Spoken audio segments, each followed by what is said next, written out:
Hi. Economic survey 2025-26 మనం discuss చేసుకుంటున్నాం. దాంట్లో అగ్రికల్చర్ చాప్టర్ 6వ చాప్టర్ 6.1 ఆల్రెడీ స్టార్ట్ చేసినాం. 6.2 అన్న దాంట్లో మనం అగ్రికల్చర్ సెక్టార్లో మొత్తం అండ్ అలీడ్ యాక్టివిటీస్ దీంట్లో ఈ మూడు సెక్టార్స్ అంటే ఈ హై వాల్యూ సెక్టార్స్ ఏవైతే ఉన్నాయో ఏది లైవ్ స్టాక్ ఒకటి అంటే పశు సంపద, హార్టికల్చరు, నెక్స్ట్ ఫిషరీస్ అంటే మత్స్య సంపద. ఈ మూడింటికి ప్రాధాన్యత పెరిగింది. ఫుడ్ గ్రెయిన్స్ ఎక్కువ ఉన్నా సరే, గ్రోత్ ఉన్నా సరే ఈ మూడింటి వల్ల గ్రోత్ అనేది ఇంకా ఎక్కువైపోతుంది.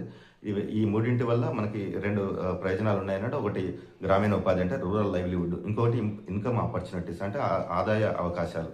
ఇంకా రెండో పాయింట్ ఏం మాట్లాడిందంటే యాక్చువల్గా ఈ వ్యవసాయ రంగం ఎదుర్కొంటున్న ప్రధాన సమస్యలు ఒక 6 సమస్యలుగా ఉటంకించండు. డీటెయిల్స్ ఏమంటే నేను కామెంట్స్లో పెడతా. ఈ ఆరు సమస్యలు ఏవేవంటే ఒకటి ఫ్రాగ్మెంటేషన్ ఆఫ్ ల్యాండ్ హోల్డింగ్స్ అంటే భూకమతాల పరిమాణం అనేది తగ్గిపోతుంది. రెండవది వచ్చేసి లో level of limited access to irrigation అనేది మొత్తం వ్యవసాయ భూమి మొత్తం మనం కల్పించలేకపోతున్నాం. ఇంకొకటి వచ్చేసి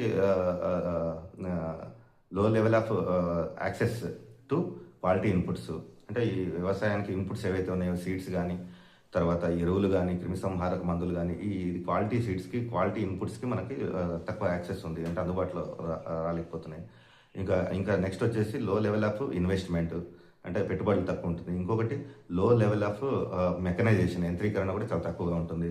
ఇంకో 6వ పాయింట్ వచ్చేసి చివరిలో ప్రొడక్టివిటీ అంటే దిగుబడికి సంబంధించింది. ఇది చాలా సంవత్సరాలుగా కొన్ని క్రాప్స్కి సంబంధించి కొన్ని రీజియన్స్లో అది స్టాగ్నెంట్ అయిపోయింది అంటే స్తంభించిపోయింది. ఇది ఈ 6 పాయింట్లో డిస్కస్ చేసిన పాయింట్లు. ఇంకేమైనా వివరాలు ఉంటే కామెంట్స్లో పెడతాను. Thank you.